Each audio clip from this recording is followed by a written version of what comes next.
하나님 말씀은 구약성경 사사기 20장 12절에서 16절까지입니다. 우리 같이 한 목소리로 함께 읽겠습니다. 이스라엘 지파들이 베냐민 온 지파에 사람들을 보내어 두루 다니며 이르기를 너희 중에서 생긴 이 악행이 어찌됨이냐. 그런즉 이제 기브아 사람들 곧 그 불량배들을 우리에게 넘겨주어서 우리가 그들을 죽여 이스라엘 중에서 악을 제거하여 버리게 하라 하나 베냐민 자손이 그들의 형제 이스라엘 자손의 말을 듣지 아니하고 도리어 성읍들로부터 기브아에 모이고 나가서 이스라엘 자손과 싸우고자 하니라. 그때에 그 성읍들로부터 나온 베냐민 자손의 수는 칼을 빼는 자가 모두 26,000명이요 그 외에 기브아 주민 중 택한 자가 700명인데 이 모든 백성 중에서 택한 700명은 다 왼손잡이라. 물매로 돌을 던지면 조금도 틀림이 없는 자들이더라. 아멘.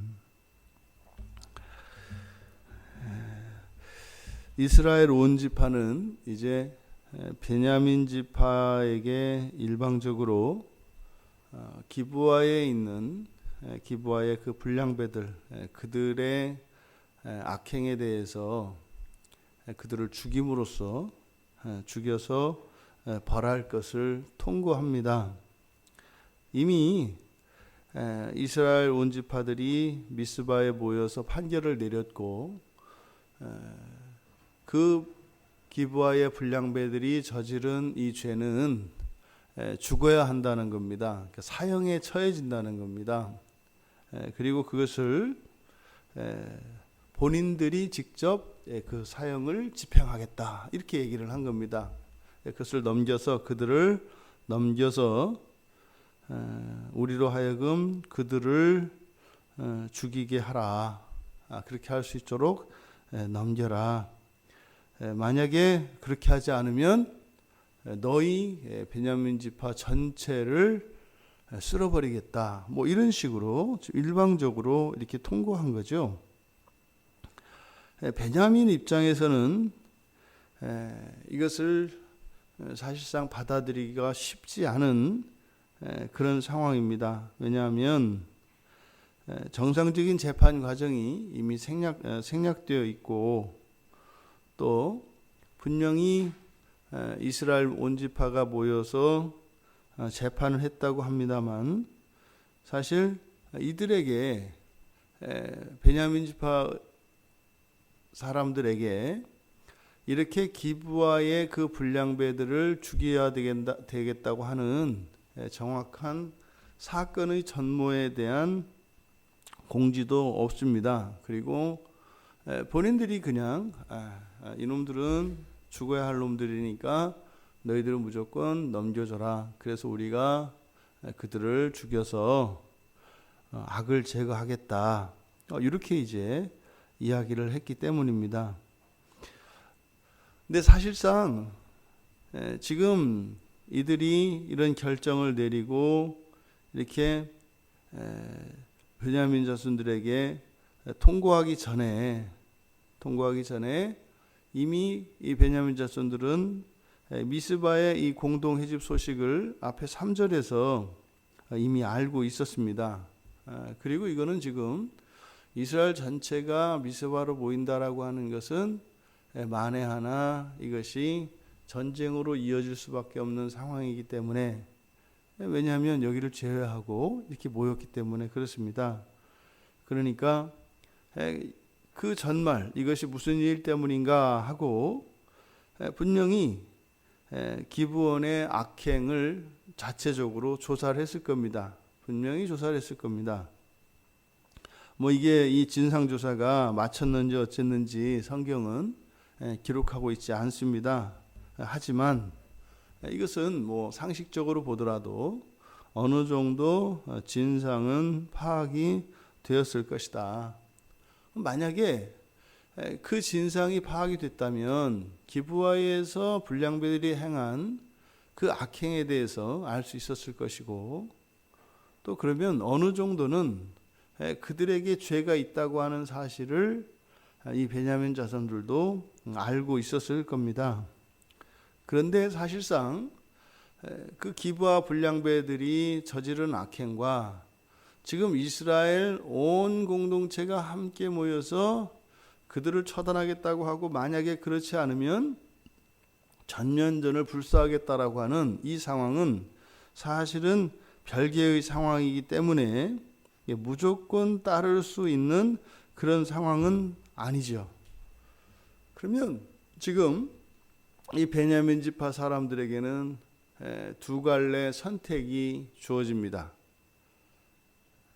지금 이스라엘 온 지파들이 요구하는 요구 조건을 들어주든지 그것을 거부하든지. 그런데 이게 지금 이렇게 선택을 둘 중에 하나를 선택해야 되는 그 상황인데 그것을 쉽사리 선택하라고 결정하는 것이 쉽지 않습니다. 왜냐하면 지금 그냥 이들을 내어주게 되면 이것은 베냐민 지파의 명예가 심각하게 훼손되고 그들의 주권이 사실은 상실되는 그런 것이죠.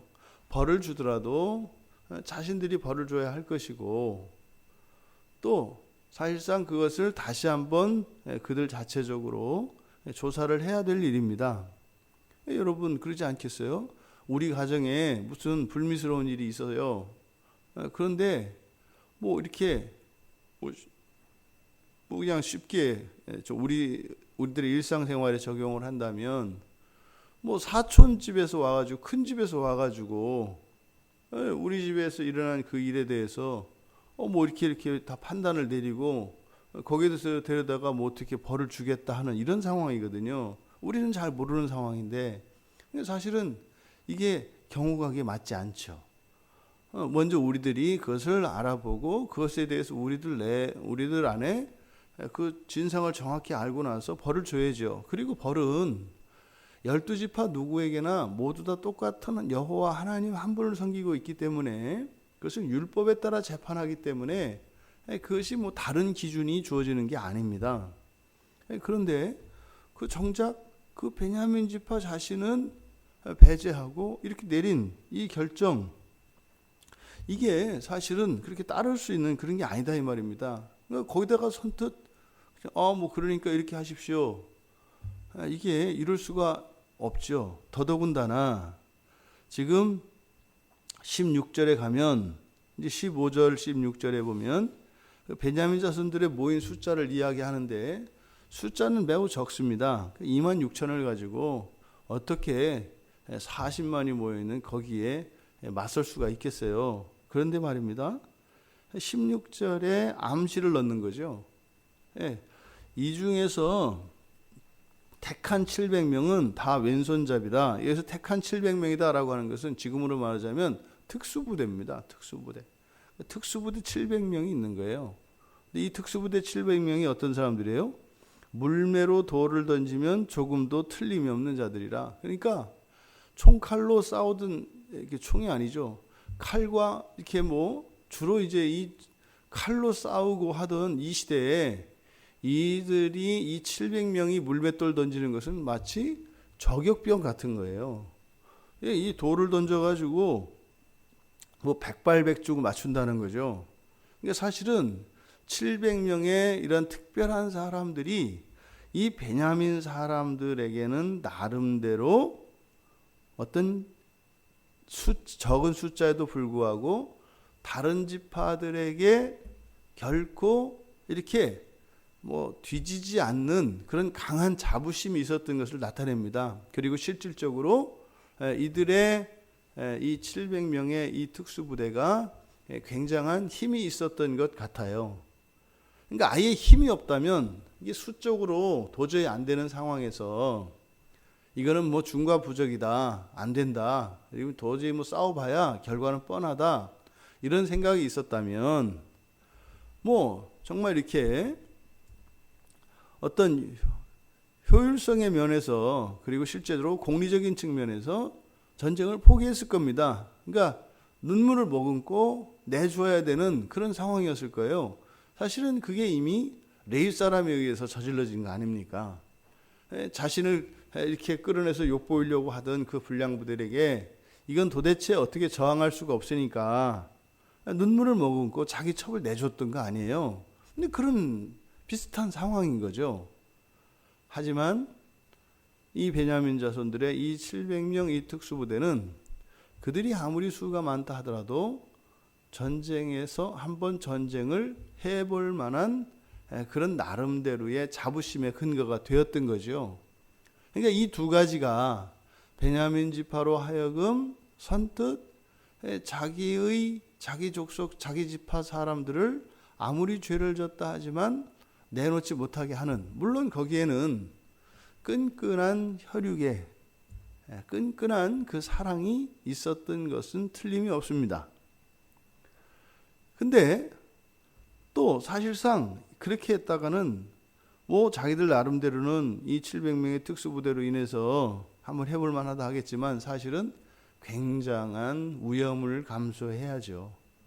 수많은 사람들이 죽어나갈 겁니다. 이것은 지금 베냐민 자손은 물론이고 이스라엘 공동체 전체에서 전쟁이 일어나게 되면 수많은 생명이 죽어집니다.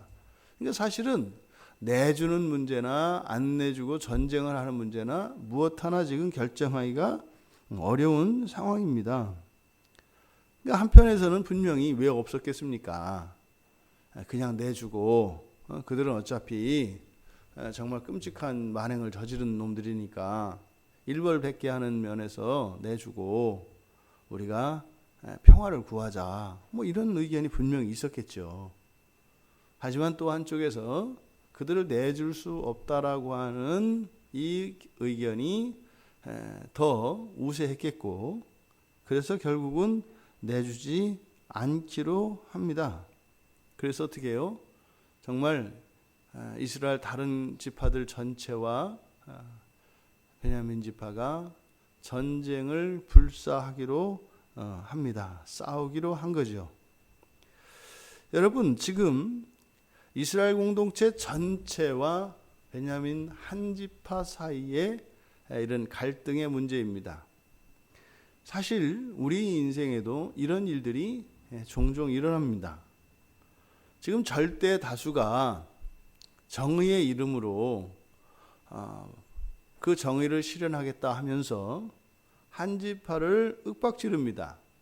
그러니까 전체 이스라엘 공동체에게도 그럴 만한 이유가 있고 근거가 있습니다. 그런데 또 이 베냐민 지파의 입장에서 보면 그것을 선뜻 따를 수 없는 그런 이유가 또한 있습니다. 여기서 우리들은 어떻게 결정을 내려야 될까요? 사실은 이스라엘 온 지파의 이런 행동이나 이 베냐민 지파의 선택, 우리가 무엇을 쉽게 이렇게 결정할 수 있는 그런 게 아닙니다. 그리고 사실은 우리들이 이렇게 이스라엘 온 지파의 입장에서 누군가를 이렇게 몰아세우기도 하고, 또 때로는 우리가 이 베냐민 자손의 입장이 돼서 알지만 그래도 이것은 아닌 이런 상황에 처하게 됩니다. 그러니까 사실 이 세상에서 일어나는 일이 무로 칼베듯이 뭐 정확하게 이렇게 양단 간에 이렇게 결단을 내릴 수 있는 분명한 그런 사건은 별로 없습니다. 다 섞여 있죠. 그럴 수도 있고 그럴 수도 없는 이 두 가지 요소들이 다 섞여 있습니다. 그래서 우리들은 늘 정확한 판단에 기초해서 그것이 분명하게 어느 한쪽으로 결론을 내릴 수 없는 그런 상황이라 할지라도 우리는 이렇게 양자택일의 상황에서는 둘 다 취할 수 없고 반드시 하나를 택해야 되는 이런 경우들이 우리 인생 앞에 놓여지게 됩니다. 우리는 어떤 것을 결정했을 때 사실은 다른 모든 것들에 대한 이런 가능성과 그런 선택의 기회들이 잘못된 것은 아니라는 거죠. 그래서 이 세상에서 일어나는 모든 모든 어떤 사건들과 이런 갈등의 순간에 내리는 결정에서 모두를 만족시킬 수 있는 것은 없습니다. 또 그 어떤 상황에서도 이해할 수 없는 입장도 없습니다. 지금 베냐민 자손의 입장을 충분히 공감합니다. 만약에 여러분들이 베냐민 자손의 입장이었다고 생각을 해보십시오. 어떻게 하시겠어요? 아마 이 베냐민 자손의 이 선택이 일반적인 선택일 가능성이 많습니다. 신의가 있고 의리가 있는 그런 사람들이라면 위험을 감수하고라도 분명히 그 기브아의 불량배 놈들일지라도 사실은 일단은 지키고 나서 그 이후에 재판을 해서 자신들의 손에 피를 묻힐지언정 그렇게 쉽사리 내줄 수는 없을 것입니다. 이게 정상적이죠. 근데 물론 요즘 세태를 봐서는 그냥 내줄 가능성이 많아요.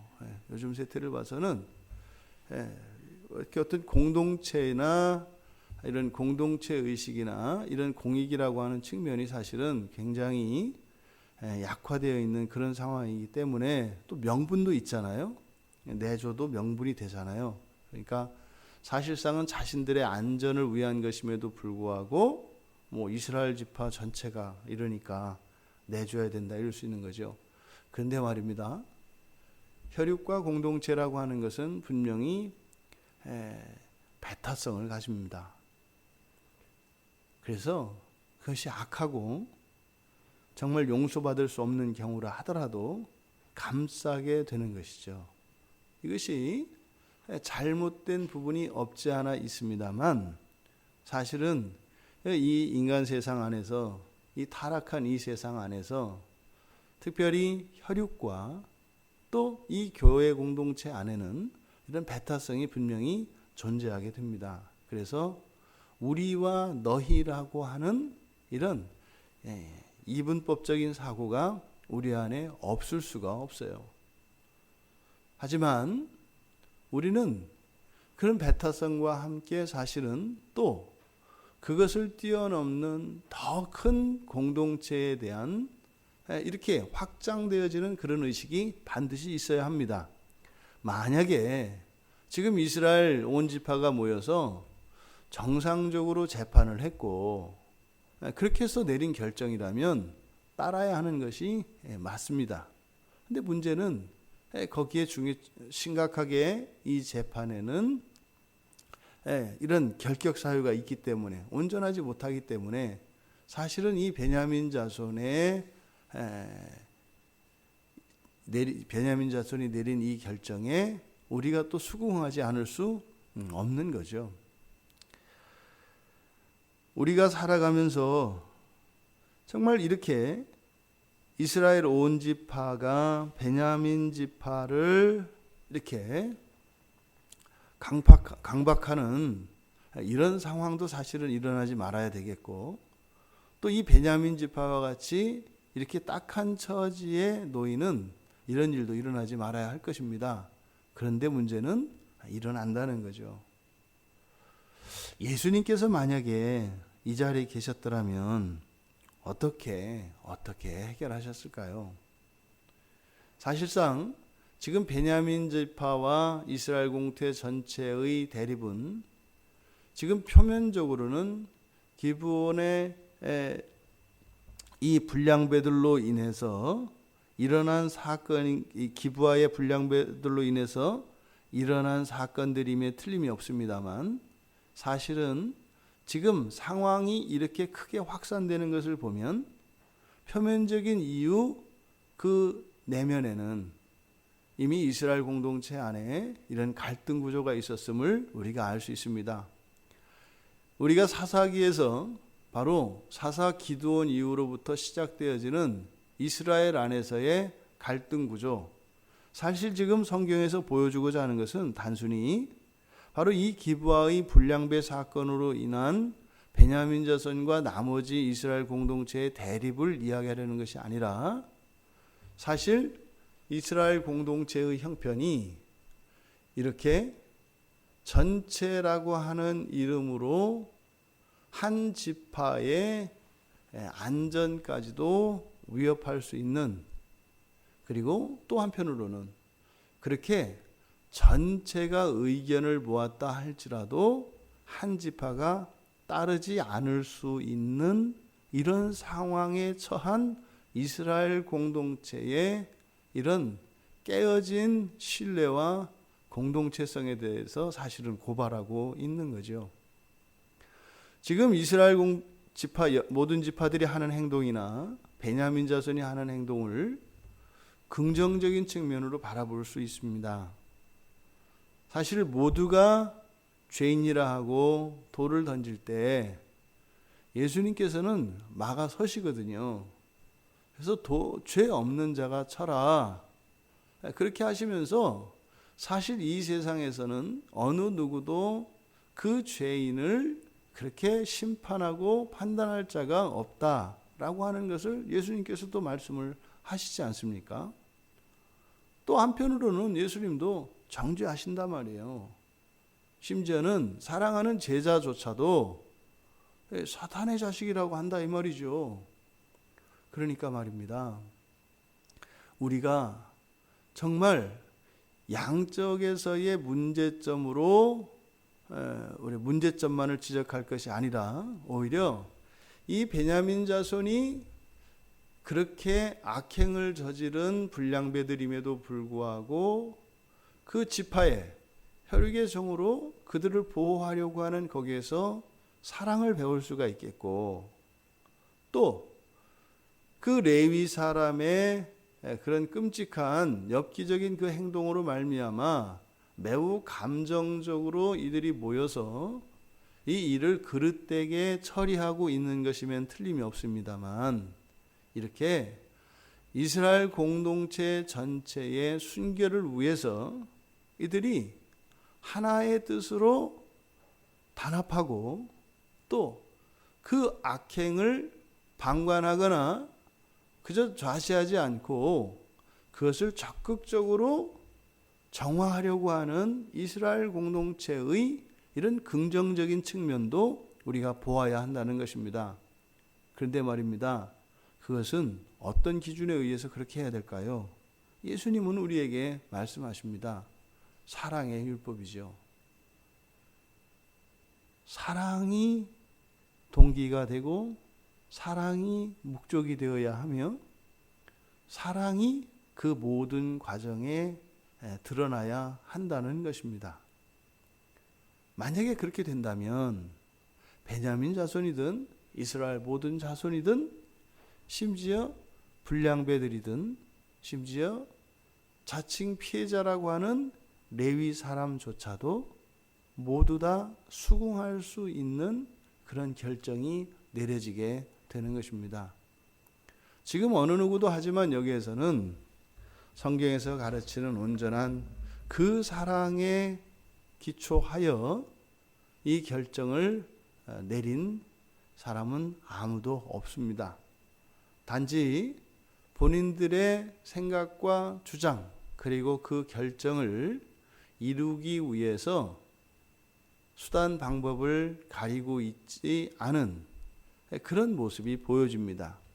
레위 사람은 레위 사람대로 자신이 생각하는 개인적인 복수를 위해서 그것을 실현하기 위해서 자신의 첩의 시신을 갈라서 이스라엘 공동체 전체에 보냄으로써 그들을 충동시켜서 자신의 뜻을 이루려고 했고, 이스라엘 공동체 전체도 이 베냐민 자손에 대한 그런 안 좋았던 이런 감정을 이번 사건을 계기로 해서 해소시키려고 하는, 그래서 바로 레위 사람의 첩이 죽어진 이 사건을 명분으로만 삼고 그것을 이루려고 하는, 그리고 베냐민 자손들도 나름대로 자신들이 가지고 있었던 베냐민 자손의 그 자부심과 또 비록 수적인 열세였을지라도 결코 아무리 많은 수를 가지고 있는 다른 어떤 지파에게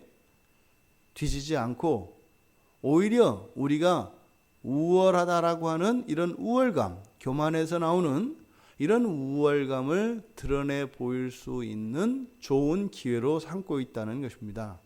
그러니까요, 이것을 이렇게 결정해야 되느냐 저렇게 결정해야 되느냐 이것이 중요한 것이 아니라 그들의 마음속에 순수한 의도와 또 언약 공동체로서 하나님의 백성으로서 그 사랑의 원리가 작동하고 있는 것인가 하는 것이 중요하다는 겁니다.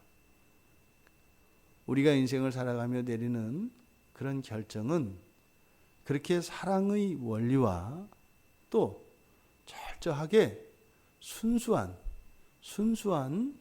그러한 우리들의 의견에 의해서 결정되어지는 일들이라면 그것이 하나님의 백성들이 이 세상을 살아가는 건전하고 바른 삶의 모습이라 할 수 있을 것입니다.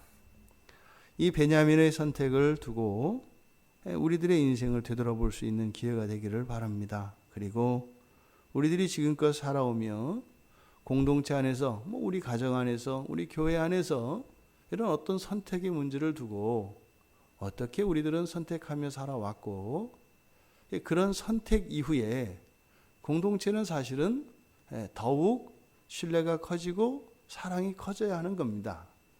하지만 이것이 잘못되어진다면 사랑은 식어지고 공동체에 균열이 있게 되는 것이죠. 부디 우리 인생에는 이런 선택의 순간에 그리고 선택을 해야 되는 이런 상황들로 인하여 우리들 개인과 공동체가 더욱 그렇게 성숙해가고 온전해가는 그런 은혜가 우리의 생애 위에 마르지 않기를 주님의 이름으로 축원합니다. 하나님 아버지, 참으로 쉽게 결정을 내리기 어려운 상황에 이 베냐민의 선택이 어떠한 것이었을까요? 또한 저희들이 지금껏 살면서 내린 결정들은 어떠한 것이었는지 되돌아보는 시간을 갖기 원합니다.